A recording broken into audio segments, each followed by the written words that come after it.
Estimados alumnos de análisis vectorial, pues en esta ocasión vamos a ver el tema de funciones vectoriales, ¿sí? Pero antes de ver funciones vectoriales, vamos a acordarnos un poquito de lo que vimos acerca de lo que es una función en cálculo 1, ¿ok? Bueno, dice que una función es una regla que asigna a cada elemento del dominio un elemento del contradominio, ¿ok? Esto es lo que es una función en cálculo que vimos de una sola variable, ¿ok? Bueno, ahora vamos a ver qué es una función vectorial, pero en cálculo de varias variables. Y básicamente una función con valores vectoriales, es decir, una función vectorial es simplemente una función cuyo dominio es un conjunto de números reales y cuyo rango es un conjunto de vectores. ¿Ok?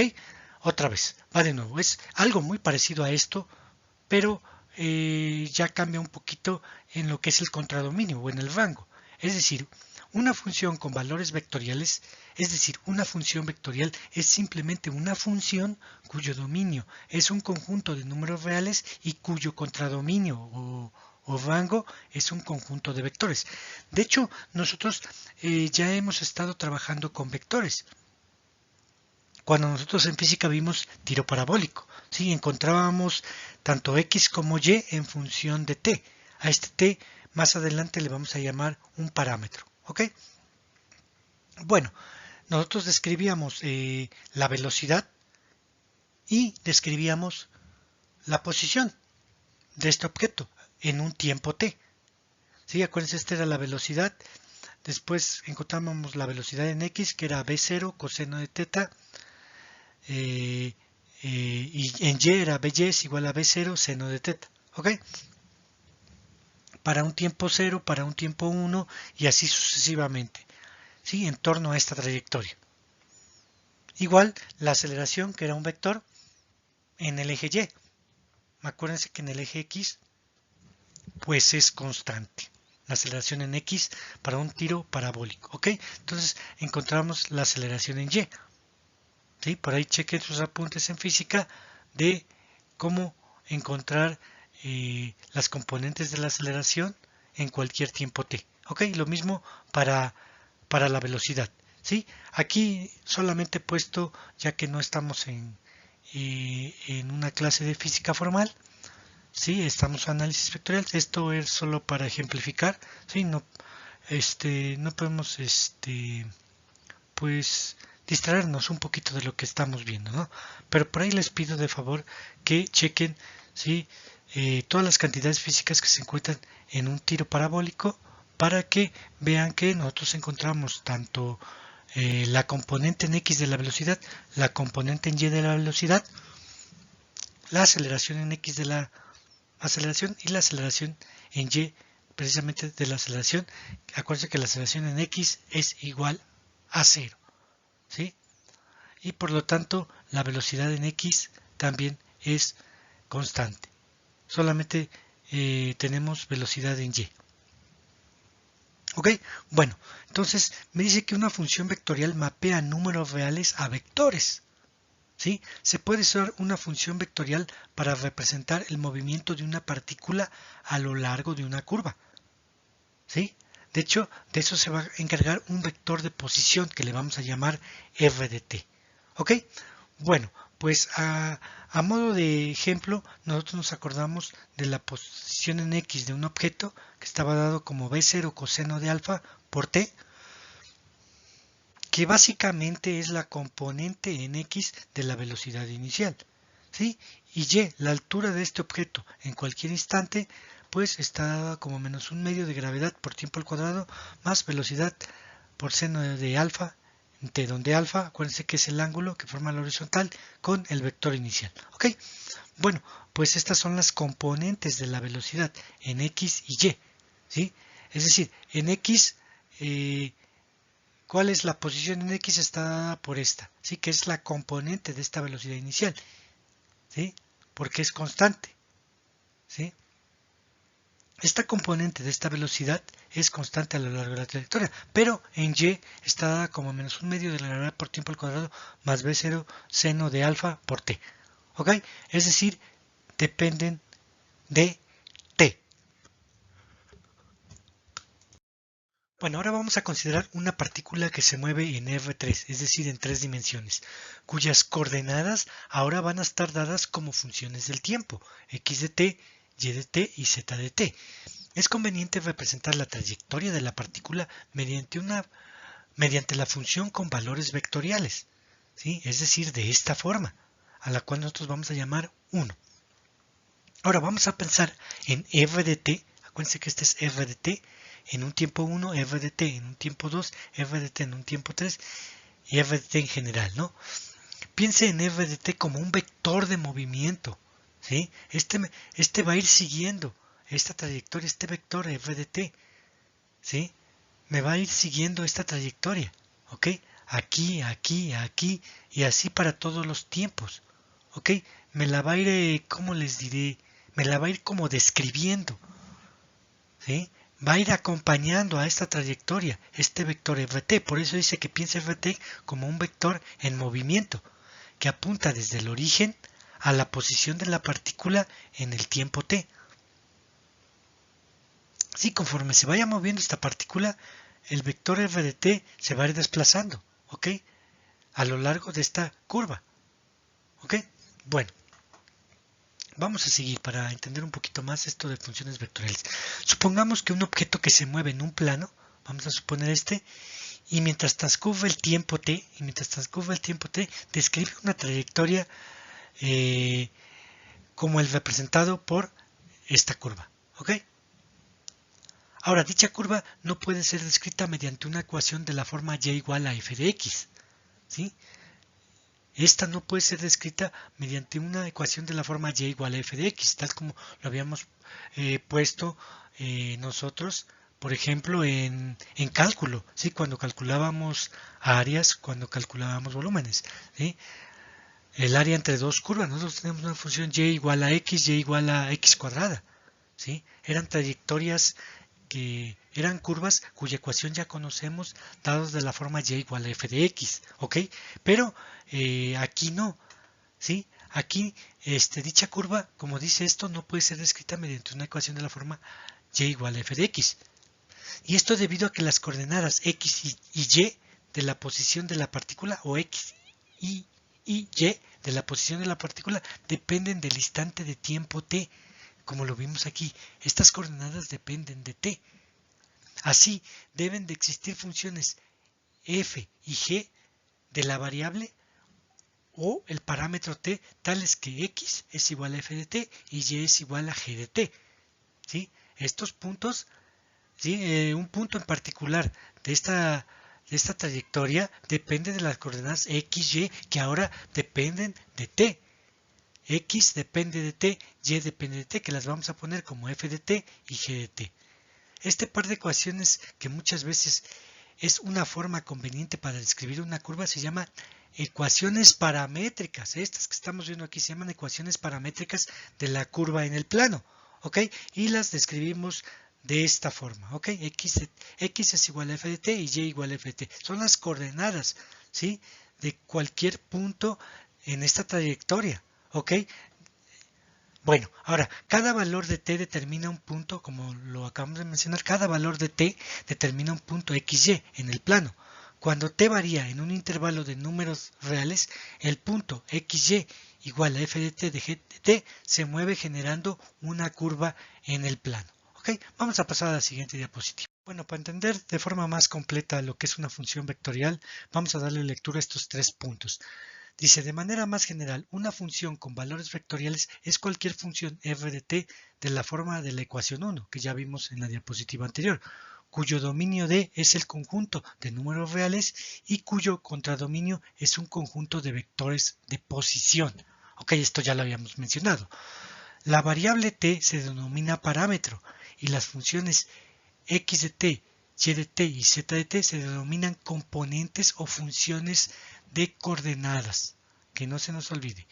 Por lo general, tomamos como dominio el conjunto de todos los valores de t para los que se define f de t, es decir, todos los valores de t que pertenecen a los dominios de las 3 funciones coordenadas x de t, y de t y z de t. Por ejemplo, supongamos que f de t tiene esta forma, ¿sí? t cuadrada e a la t, 4 menos t. ¿Cuál es el dominio? El dominio pues es todos los números reales para t. ¿Ok? Supongamos que f de s esté dada de esta forma y bueno, vemos que s pertenece a todos los números reales, ¿sí? Donde s debe ser mayor que 0, obviamente, ¿no? Porque si es menor que 0 tenemos raíces negativas y si, bueno, también debe ser diferente de 0, ¿ok? Puesto que si es 0, pues se indetermina, ¿ok? Bueno, vamos a seguir con esto. Dice, el punto terminal de una función f de t, ya lo veíamos, la gráfica que debe de seguir f de t, ¿sí? F de t me dibuja la gráfica en dos dimensiones. Entonces, por eso es el punto terminal de una función f de t con valores vectoriales traza una trayectoria en f3 cuando t varía. Nos referimos a f de t como una ruta, ¿sí? O una trayectoria, o como una parametrización vectorial de una trayectoria, ¿sí? Vale, de nuevo, dice, el punto terminal de una función f de t con valores vectoriales traza una trayectoria en f3 cuando t varía, ¿sí? Cuando t varía es cuando f de t me traza una curva y nos referimos a f de t como una trayectoria o como una parametrización vectorial de una trayectoria, ¿ok? Bueno, continuemos. Bueno, pues para dar punto final a esta definición de funciones vectoriales, pues vamos a dar lectura a esto que tenemos aquí en esta diapositiva. Y me dice que una función de la forma f de t es igual a f de ti más g de tj en un plano, o f de t igual a f de ti más g de tj más h de tk en el espacio tridimensional, es una función vectorial donde las funciones componentes f, g y h son funciones del parámetro t, como ya lo habíamos visto. Algunas veces las funciones vectoriales se denotan de esta forma, ¿ok? Sí, acuérdense que estos también son vectores, ¿sí? Es decir, esto es esto, ¿ok? En el plano y en el espacio tridimensional de esta forma. De hecho, por ahí algún compañero me preguntaba si estos, la forma de poner tanto f de t, g de t y ht son vectores, ¿sí? En el caso de la tarea teníamos números. Pues acuérdense que esta es otra forma de poner un vector de esta forma. Acuérdense, ¿sí? En el espacio. ¿Ok? Bueno, pues vamos a pasar a la siguiente diapositiva, jóvenes. Bueno, de hecho nosotros ya hemos hablado de ecuaciones paramétricas cuando nosotros vimos el tema de la ecuación de la recta. ¿Ok? Nosotros dijimos que las ecuaciones paramétricas para la recta estaban dadas por estas ecuaciones. ¿Sí? Esta x para y y para z, para t mayor que menos infinito y menor que infinito, ¿sí? Que pasaba por un punto x0, y0 y z0 y que era paralela a este vector b con coordenadas a, b y c, con b diferente de 0.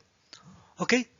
Bueno, pues en aquella ocasión nosotros llegamos a una ecuación de esta forma, f de t es igual a f de 0 más t por el vector b. Acuérdense quién era el vector b, un vector paralelo a la recta que pasaba por dos puntos, ¿sí? P y Q. ¿Ok?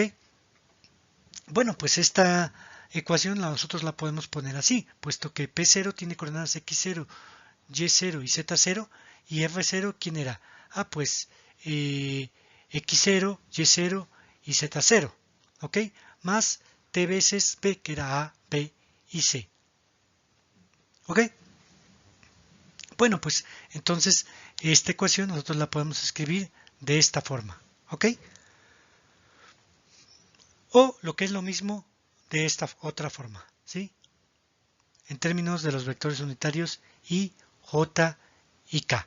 Ahora, supongamos que nosotros tenemos dos puntos. ¿Sí? Un punto R0 que está dado como X0, Y0 y Z0 y un punto R1 que está dado como X1, Y1 y Z1. ¿Ok? Estos pues son los vectores de posición de dos puntos distintos. ¿Sí? ¿Ok? Bueno, que nosotros llamamos P sub 0 y P sub 1. Entonces nosotros podemos considerar este vector b como f1 menos f0, ¿ok? Que va a estar dado de esta forma: x1 menos x0, y1 menos y0, z1 menos z0, ¿ok?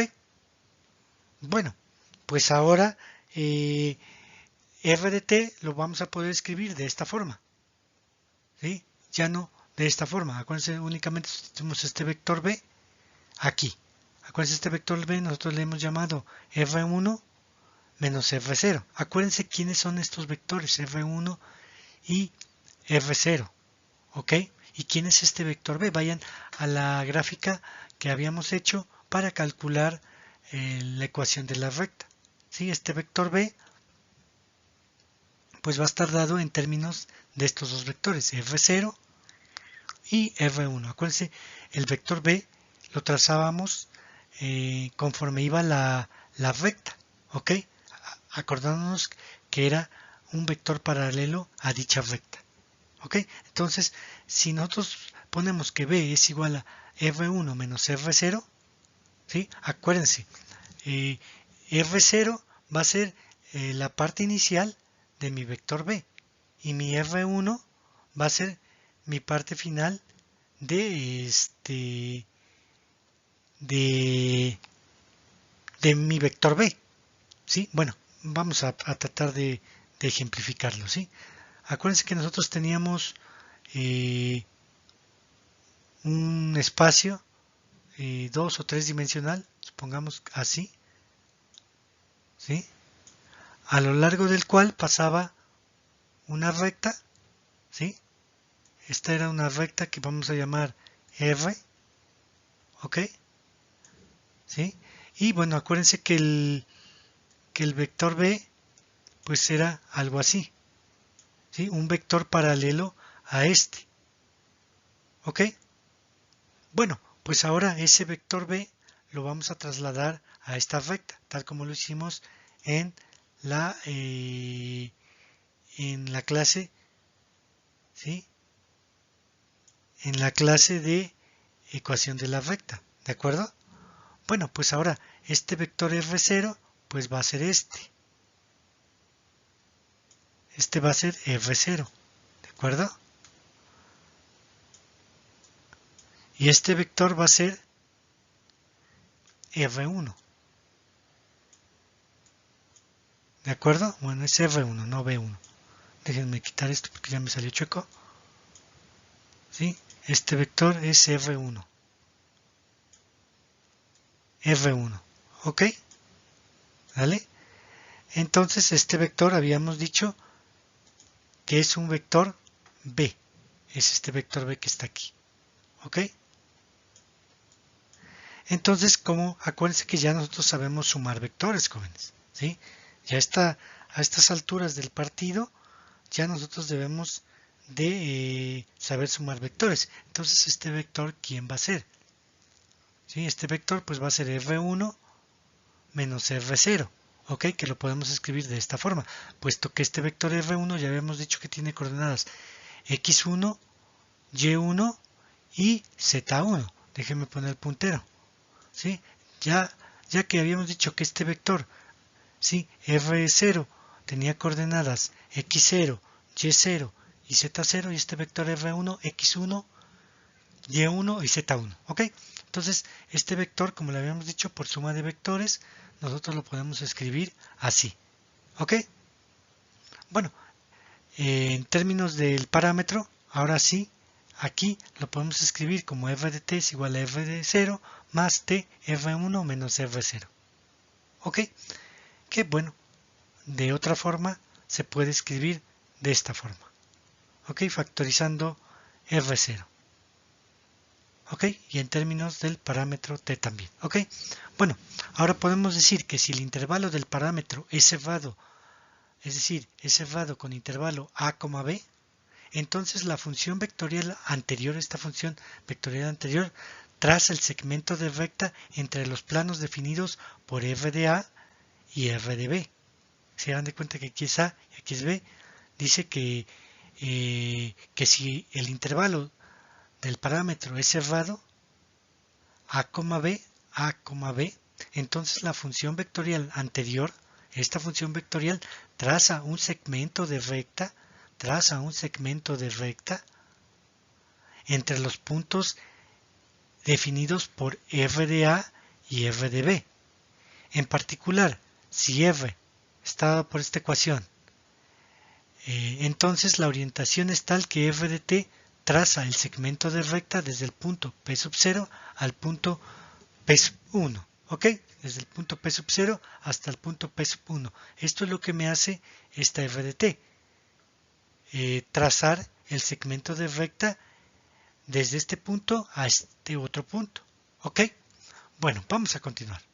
Bueno, vamos a ver nuestro primer ejemplo y para eso vamos a encontrar una función vectorial para el segmento de recta del punto P0, 3, 2, menos 1 al punto P1, 1, 4 y 5. Bueno, sabemos que los vectores de posición correspondientes a los puntos dados son F0 y F1, ¿ok? Bueno, pues entonces vamos a ocupar esta ecuación que ya vimos en la diapositiva anterior y poner una función vectorial para el segmento de recta. ¿Sí? Acuérdense, f de t es igual a 1 menos t, por f0, que es esto. Acuérdense, f0 es son los vectores de posición correspondientes a los puntos dados, que son f0,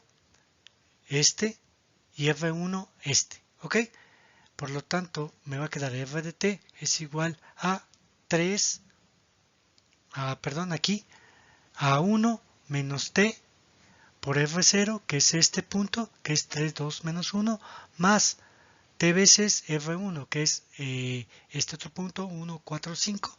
Por lo tanto, f de t se puede escribir también de esta forma, haciendo un poquito de álgebra y escribiendo esto de esta forma, ¿ok? ¿Sí? De tal forma que estos se parecen mucho a las ecuaciones paramétricas de la recta, pero básicamente es encontrar una función vectorial para el segmento de recta, para un segmento de recta, ¿ok? Esta es la función vectorial, donde t es mayor o igual que 0 y menor o igual que 1. Vamos a la siguiente diapositiva. Bueno, para terminar la clase vamos a ver este ejemplo y me pide graficar la curva C trazada por la función vectorial f de t igual a 2 coseno de ti más 2 seno de tj más tk con t mayor o igual que 0. Bueno, como ya vimos, la forma que tiene f de t está dada como ex de t y más y de tj más z de tk. Pues ahora ¿quién va a ser x de t? Es decir, las ecuaciones paramétricas. X de t va a ser 2 coseno de t, y de t va a ser 2 seno de t y z va a ser igual a t. ¿Ok? Bueno, vamos a eliminar al parámetro t, ¿sí? Simplemente elevando al cuadrado estas dos y sumándolas. Es decir, x cuadrada va a ser 2 coseno de t al cuadrado, más y cuadrada 2 seno de t al cuadrado. Y esto, acuérdense que es seno cuadrado más coseno cuadrado es igual a 1. Por lo tanto me queda 2 al cuadrado, que es 4. ¿Sí? Lo que me quiere decir que mi curva va a seguir a este cilindro con ecuación x cuadrada más y cuadrada. ¿Sí?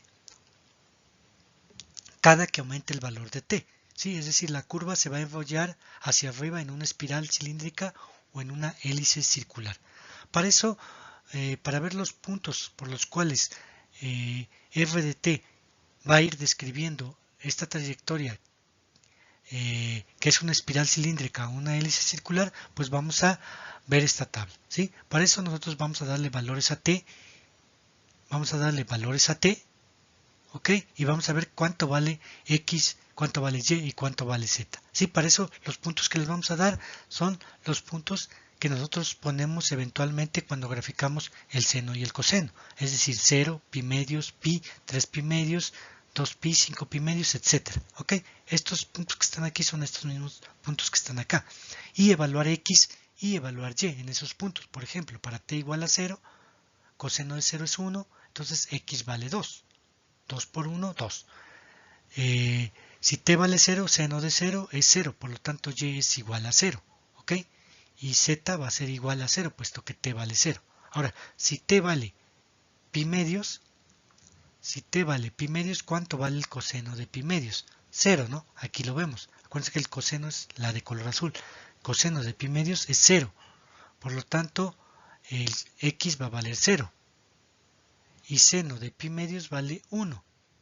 Seno de pi medios vale 1. Por lo tanto, lleva a valer 2. Y puesto que t es igual a pi medios, pues z va a ser pi medios. Ok, vámonos con la otra. Si t vale pi, ¿cuánto vale el coseno? Menos 1. ¿Sí? Por lo tanto, si el coseno vale menos 1, x vale menos 2. ¿Ok? Si t vale pi, entonces el seno vale 0. Por lo tanto, y vale 0. ¿Ok? Y puesto que t es igual a pi, z es igual a pi. ¿Ok? Entonces así hay que ir viendo cuánto vale seno y coseno en todos estos valores y multiplicarlos por 2. ¿Ok? Y t pues simplemente va a ser esto mismo, puesto que z es igual a t. 0, pi medios, pi, 3 pi medios, etc. ¿Ok? Bueno, pues vamos a graficar algunos puntos y ya ahí les pido de tarea a ustedes que grafiquen los demás. Por ejemplo, para t igual a 0, x vale 2, y0, z0. Este sería nuestro primer punto. x2, y0, z0. ¿Ok? Estamos graficando en 3 dimensiones. El siguiente, si t vale pi medios, x vale 0, y vale 2, x vale 0, y vale 2. Acuérdense que este es y, este es x, este es el eje de las x, y vale 2 y z vale pi medios, que es 3.146 entre 2. ¿Ok? Aquí está el otro punto. Ahora, si t vale pi, x vale menos 2, ¿sí? X vale menos 2, y 0 y z igual a pi, que es acá atrás, ¿no? X vale menos 2, menos 1, menos 2, y vale 0, ¿sí? Aquí y vale 0 y está sobre este eje. Y z vale pi, es decir, 3.146. Es decir, hay de aquí a acá 3.1416, ¿ok? Y así para todos, jóvenes, ¿ok? Entonces, pues les pido por favor que corroboren todos estos puntos que están marcados aquí en la figura de acuerdo con esta tabla. Por ejemplo, otra vez, para t igual a 3 pi medios, x vale 0, y vale menos 2 y z vale pi medios. Entonces, x vale, acuérdense que este es el eje de las x y este es el eje de las x y este es el eje de las y. Entonces estamos viendo 3 pi medios, que es x0, y igual a menos 2, entonces debe estar de este lado, porque este es el eje de las y, x0, y igual a menos 2, ¿sí? x0, ¿sí? No está hacia acá, ni mucho menos, está sobre esta línea, x0, y menos 2, aquí es menos 1, menos 2, y z, 3 pi medios, es decir, 3 por 3.146 entre 2, ¿sí? Que sería 4 punto y algo. ¿Ok? Aquí está el otro punto. Y así sucesivamente para todos los puntos. ¿Ok, jóvenes? Pues esta sería la primera clase del segundo parcial. Esto ya no va a venir en el examen. Sí, que pronto vamos a tener. Esto ya es para el segundo parcial. ¿Ok? Pero bueno, hay que seguir avanzando mientras ustedes pues llevan a cabo su tarea. Pues muchas gracias otra vez, jóvenes, por escucharme. Hay por ahí, si escucharon la voz de un niño, pues es mi pequeño que está un poco inquieto. Y bueno, pues es una de las cosas que hay que estar, pues se puede decir lidiando cuando se da clases en línea. Pero de todos modos, no es pretexto alguno para seguir avanzando. Bueno, nos escuchamos la siguiente clase.